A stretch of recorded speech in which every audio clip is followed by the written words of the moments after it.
Oke, assalamualaikum teman-teman. Jumpa lagi dengan channel saya Anda Tum. Bagaimana kabar? Semoga teman-teman dalam kondisi yang sehat serta dimudahkan urusannya oleh Allah SWT. Hari ini ada sebuah pertanyaan di dalam grup ya, Anti Tattoo MacGyver. Salah satu ada orang yang bertanya sama saya, Mas Andre, bagaimana caranya mengatasi kulkas satu pintu yang pipa baliknya berembun? Pipa baliknya berembun. Bagaimana caranya mengatasi masalah tersebut, Mas Andre? Itu sebenarnya masalah yang umum terjadi teman-teman ya. Masalah yang sering saya temukan kalau Anda sebagai tukang AC atau tukang kulkas, mungkin Anda akan ketemu dengan kasus ini. Tapi saya akan berikan ilmunya pada teman-teman pelan-pelan ya, pelan-pelan. Ingat teman-teman, ini adalah ilmu teknik.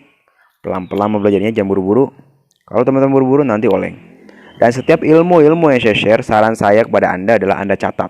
Ya, Anda catat dalam buku. Suatu saat sebulan, 2 bulan, 3 bulan, setahun ke depan Anda ketemu dengan masalah yang sama, Anda sudah punya contekannya. Saya doakan agar teman-teman dimudahkan urusannya oleh Allah SWT dan dilancarkan rezekinya. Jangan lupa like dan subscribe-nya, nyalakan juga loncengnya. Jadi teman-teman tahu ilmu recehan apa yang saya share setiap harinya.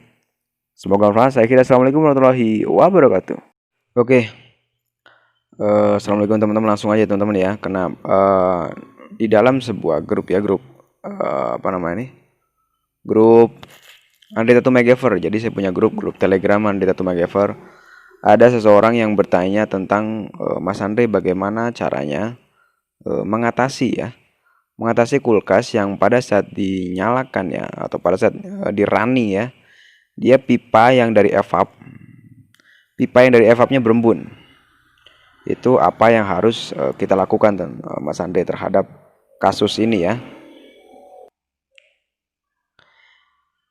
Yang dimaksud mana Mas Andre? Jadi seperti ini teman-teman, saya gambarkan dulu kepada Anda ya. Saya gambarkan biar Anda paham maksudnya apa Mas Andre yang dimaksud dengan pipa pipa yang dari evap itu berembun ya. Seperti ini teman-teman. Di sini teman-teman perhatikan, untuk kompresor ini adalah menggunakan 3 pipa kan ya. Bentar. Kompresornya kan 3 pipa teman ya, ini 1. Kemudian di sini ada 2 ya. Dan sini 3. 1 ini adalah yang menuju ke evaporator ya. Kemudian 2 ini adalah yang ke kondensor. Dan 3 ini adalah yang ke pengisian freon. Oke. Bisa dipahami ya. 1 ini yang menuju ke evap, yang 2 ini yang menuju ke kondensor atau tekanan tinggi, yang ketiga ini yang untuk pengisian freon ya. Ada satu kejadian di mana pada pipa 3 ini sebagai yang ke evap juga ada. Jadi pipa yang 1 ini buat ngisi freon juga ada. Tapi saya akan jelaskan versinya adalah yang poin 1 atau pin 1 ini yang menuju ke evap. Bagaimana kalau yang menuju ke evap ini adalah berembun, atau ada juga yang menemui kejadian pipa ini beres teman-teman ya, frosting ya.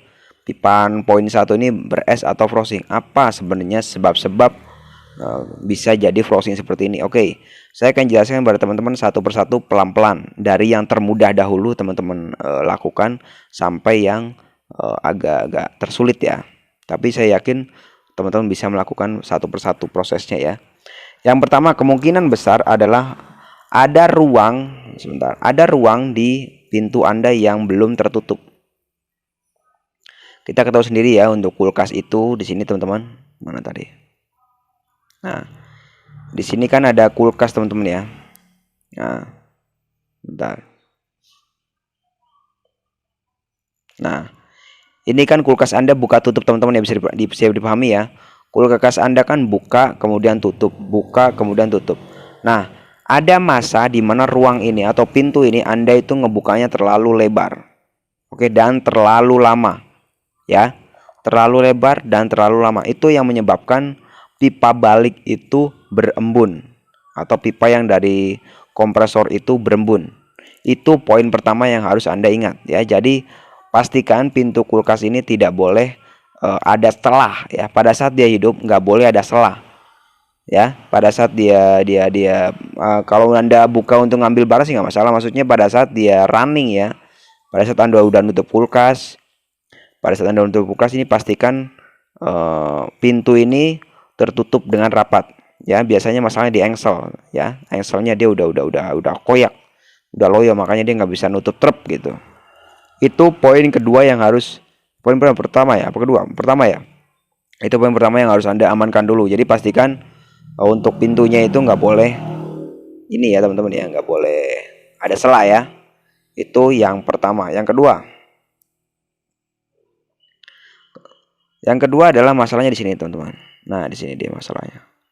Apa ini masalah? Ini freon ya. Anda fokusnya ke titik ini aja, jangan yang ke yang lain.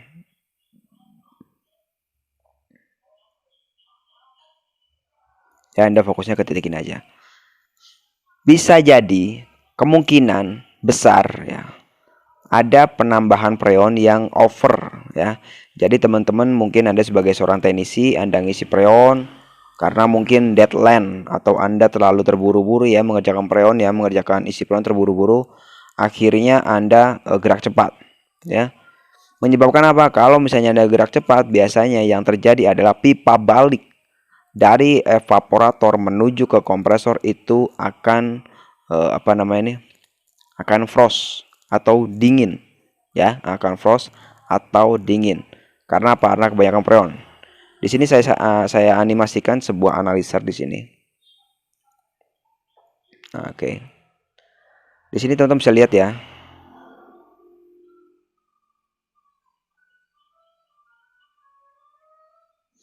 Di sini adalah normal freonnya. Ini versi saya ya. Mungkin beda guru, beda ilmu ya.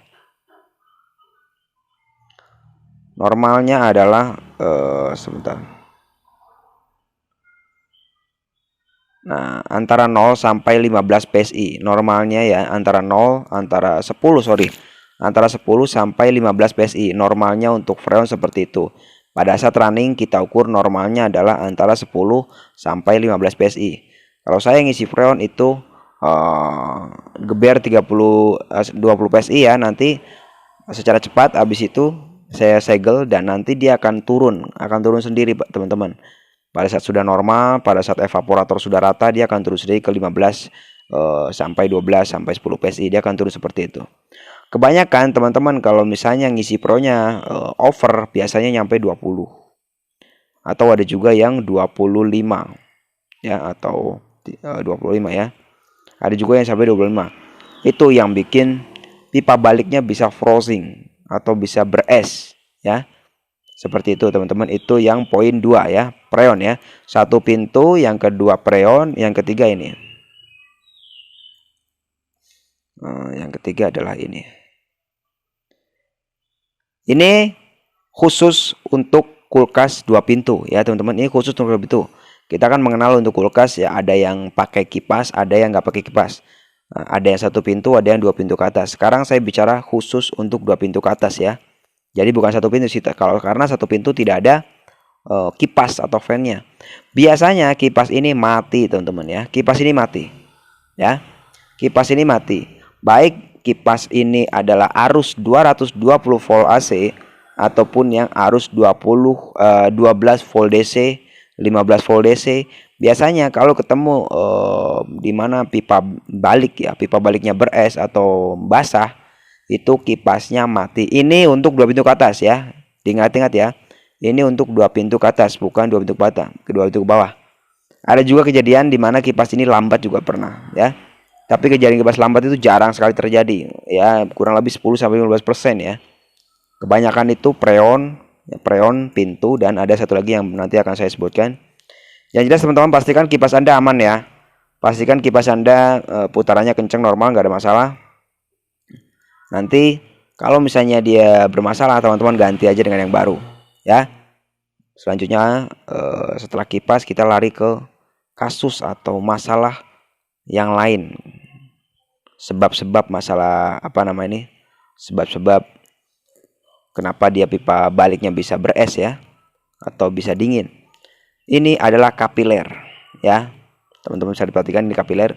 Kenapa kok masalahnya nyebut kapiler? Banyak kejadian kapiler ini kurang panjang. Oke. Banyak kejadian kapiler ini kurang panjang. Sebagai informasi, kapiler ini fungsinya adalah menurunkan gas cair ya. Gas cair tekanan tinggi menjadi gas cair tekanan rendah. Ya. Tugasnya adalah di sini. Kalau teman-teman kapilernya pendek, makanya dia nggak bentuknya nggak cair, dia akan menjadi gas. Gas itu dingin, ya. Gas itu dingin. Otomatis yang terjadi adalah karena kapilernya kurang, pipa baliknya itu berembun, tidak tidak normal seperti biasanya, berembun atau bahkan bisa beku, ya, seperti itu. Langkah apa Mas Andre kalau misalnya ketemu dengan kasus seperti ini? Saran saya teman-teman tambahkan kapiler ukuran 0,206 ya. Kapiler originalnya tambahin aja ya. Tambahin aja dengan kapiler ukuran 0,26 ya, sepanjang sebentar. 0,26 sepanjang 50 cm ya. Atau 0,5 m ya. Nah, Anda tambahkan kapiler originalnya dengan kapiler ukuran 0,26 sepanjang 50 cm atau setengah meter ya. Setengah meter Anda tambahkan di situ. Untuk sok sambungnya Anda bisa manfaatkan ini teman-teman, sok sambungnya ya. Nah, ini kapiler ukuran 080. Ingat-ingat ya. Kapiler ukuran 0,80 ini sebagai sok sambungnya. Anda tahu sok sambung ya. Jadi kalau paralon mau disambung itu kan pakai sok sambung paralon. Paralon A mau disambung dengan paralon B, otomatis dia pakai sok sambung. Ini yang dimaksud sok sambungnya Anda pakai kapiler ukuran 0,80 atau AC ukuran 2,5 PK ya. Bilang aja Bang, kalau ke tukang spare part kapiler ukuran 0,80 itu sebagai sok sambungnya. Ya. Ini adalah pengalaman saya dan setelah saya lakukan proses, saya cek untuk pintu aman, kemudian untuk freonnya juga standar, nggak berlebihan ya. Dan pintunya juga nggak ada masalah. Akhirnya yang saya lakukan adalah, ini pengalaman teman-teman, pengalaman saya tambahkan kapiler ukuran 0,26 sepanjang 50 cm di bypass di sebelum kapiler. Ya, jadi di kapiler itu dipotong. Yang kapiler yang menuju ke filter dipotong ya. Kapiler menuju filter dipotong, kemudian kita sambung dengan kapiler 0,26 sepanjang 50 cm. Hasilnya sudah normal kembali, nggak ada trouble, nggak ada masalah apa-apa. Seperti itu teman-teman ya. Jadi tiga poin penting yang harus teman-teman cari ya. Dan ini adalah salah satu hasil dari kulkas yang sudah saya lakukan proses itu ya. Kulkasnya sudah normal, sudah nggak ada kendala apa-apa ya.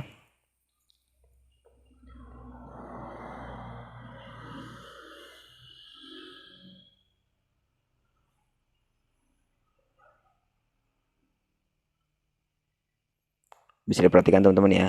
Nah, seperti itu teman-teman. Poin pentingnya sebentar.